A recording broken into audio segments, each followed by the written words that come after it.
Selam. In the name of Kadamawi Haile Selassie, greetings. My name is Ras J. I'm better known by the MC rap name of Self Sulfuric, as some of y'all might have seen or know myself as on YouTube and Facebook.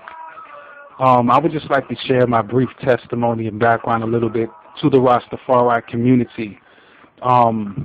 It is now time that I begin posting vids and opening up more to spread this very vital and important message of the good news of the kingdom.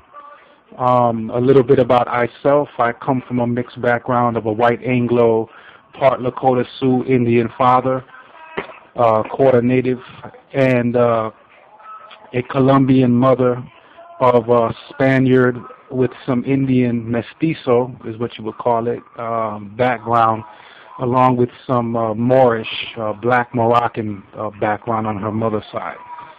As far as my passion with hip-hop is concerned, I began writing lyrics somewhere around 1993, 94, and about 4 years later I recorded my first song with the group by the name of New Logic. Shortly after that, in 1997, I ended up getting incarcerated, and I won't delve into the details. But they ended up getting signed. That group ended up getting signed to Virgin Records while I'm sitting rotting, which really wasn't a pleasant experience. I forgot exactly what they changed the group name to, but they ended up getting signed to Virgin Records and making a little name of themselves at that point in time. Nevertheless, I would have to say that the musical influence indeed comes from growing up with my uncle. Listening to him play the drums with his group every day. It indeed had a strong influence.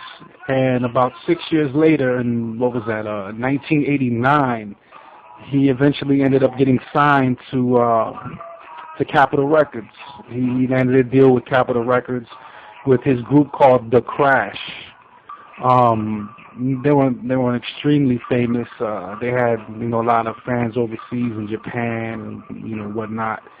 And they ended up replacing that lead singer, and they ended up changing the name to Cool School after they replaced the lead singer. They changed the name to Cool School, and it was kind of like a new jack swing R&B mixed with like rap type of group.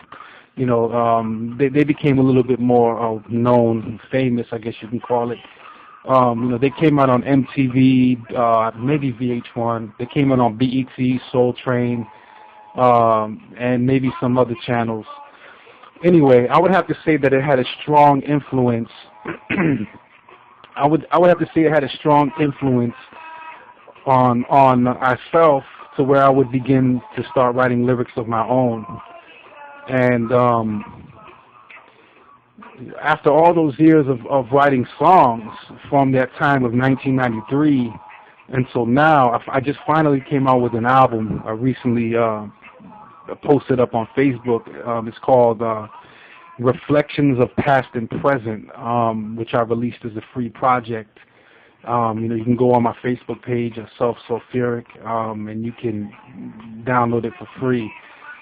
And however, as I look back at the album from where I am today, I can say that I'm not truly satisfied with it, because I see now today that I should have exalted the name of Jah Rastafari instead of exalting my own ego, and myself.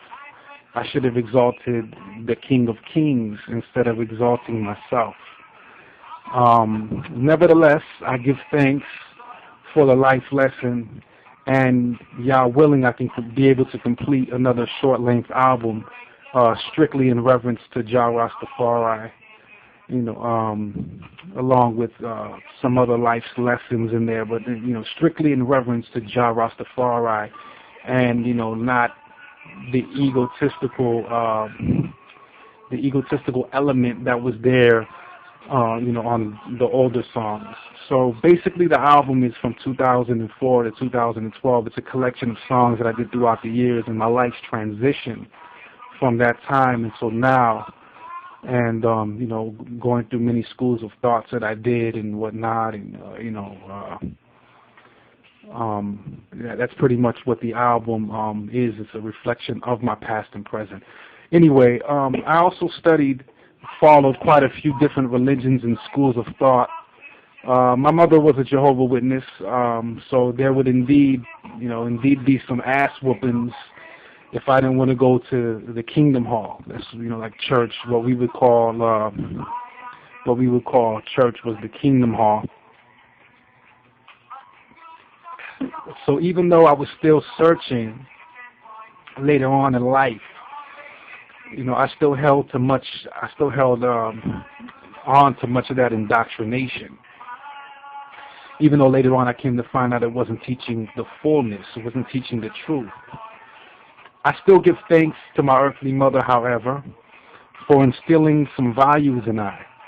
Like not celebrating holidays, not pledging allegiance in class, teaching I that Santa Claus is not coming to town, not dressing myself up in Halloween costumes when the rest of the class was all dressed up, and she would take me out of the classroom so I wouldn't have to be a part of that Babylonian holiday festivity. So for that part, I give thanks for my earthly mother, that she instilled them values in myself. However, I lacked the fullness of truth. So anyway, around 1997, during a short incarceration of less than a year, I ended up meeting a Bingi brethren, a Rastafari Naya Bingi brethren from St. Croix by the name of Lucian Lee. And he was there for some federal charges. He got in trouble with the feds for some ganja smuggling. And he was actually the first person to reveal to myself who His Majesty was, along with attempting to break down some of the scriptures to I. And, every day and night I would read Psalms, and, he would chant while I listened, and we would do prayer and whatnot. But I wasn't ready, though. I wasn't ready at the time to receive the truth of the King of Kings. I was not ready to receive that light at that time. And he ended up getting released a few months later, and it ended up heading back to the islands. So as time went on, I ended up studying different things. I actually met a voodoo priest. He was actually from the tribe of Yoruba. During my incarceration, and time went on, and I ended up getting released, and I continued for a short time still studying voodoo, and I guess I just kind of put it to the side. I didn't really have no guide. I was just reading more books on it, and when I got out, I was supposed to do some ritual at the beach inside the water to cleanse myself with a chicken, and give reverence to my so-called to my orishas. The gods, as they would call it, and I never got a chance to do that. But nevertheless, in 2000, a couple years later, I got in trouble again, and I got sent away. I'll spare the details on that. And I met a Muslim brother while I was incarcerated this time, where I was in the institution. A brother by the name of Terrence. He was a Muslim brother by the name of Terrence, and he revealed to myself, he revealed the Quran and al-Islam, revealing how the Prophet Muhammad sallallahu alaihi wasallam was the last prophet and messenger of Allah. And shortly after, at Masjid al-Ansar in Miami, I did my Shahada, or Declaration of Faith. And I continued going to that particular masjid along with another mosque for a couple of years, every Friday for Juma prayer, until, yes, you guessed it, I ended up getting incarcerated again in the end of 2001, almost 2 years after the time I became Muslim. I won't delve into the details on this. Anyway, shortly after, while being incarcerated, I began studying the Bible open-mindedly, along with the Quran, making comparisons with each books, and I ended up coming across some, you can call them jailhouse Christians, so-called Christians. And if anyone knows about the jailhouse, they know they can always find a Bible thumper or two. You know, the holy roller jailhouse Christians that study and they follow the word, and when they're in jail, however, when they get released, you know, they toss their Bible in the dumpster and return to the same lifestyle. Been there, done that. So I'm not speaking for everyone, so-called. I'm not speaking for everyone, however, a large majority. And, you know, after a little while, during that period of time in jail, while I was reading the Quran side by side with the Bible, you know, I had a hard time deciding whether Islam or Christianity was the way. And I'm thinking, you know, even though they pretty much were almost one and the same, if you understand the fullness of each of them, the Tawheed and the Tawahido. However, at that time, I was lacking a lot of knowledge, and I was looking at it from I guess you could say a whitewashed, you know, kind of a white, not necessarily, yeah, I guess you could call it a whitewashed way, you know, the so-called non-denominational Christian way. And about 8 months later, I met a houseman in a different cell. He was the houseman of a cell by the name of Hakim. He called himself Prince Hakim. And he was a brother of the Nation of Islam. And this is when I learned that the black man was God. This was in 2002, roughly about 10 years ago, July of 2002. And you know, he was definitely a good brother. He let me he was a little prejudiced.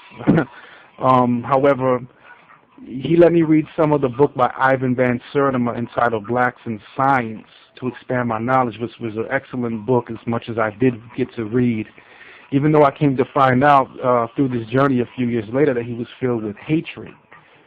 And even though he was good to myself and he taught I a few things and whatnot, he would give I food, you know, he would always be there by my side when I needed him. You know, and we established a you know, a bond while I was in there with him. And you know, however, he only knew the exoteric values of the supreme wisdom lessons that he revealed to I. And he did not know the esoteric, which would be revealed to I about approximately 4 years later, as I moved to Tampa. With a couple of brothers from the 5% Nation of Gods and Earths in Tampa, or as they call it, Truth Born, Tampa Bay. And this was when my metaphysical knowledge expanded and I started looking at things differently. I started putting a distrust in the idea of a mystery God in the sky, like, you know, someone's looking down on us, and, you know, and you know, it got to the point where I didn't even trust that there was a creator. It got to the point where I didn't think there was a God except myself.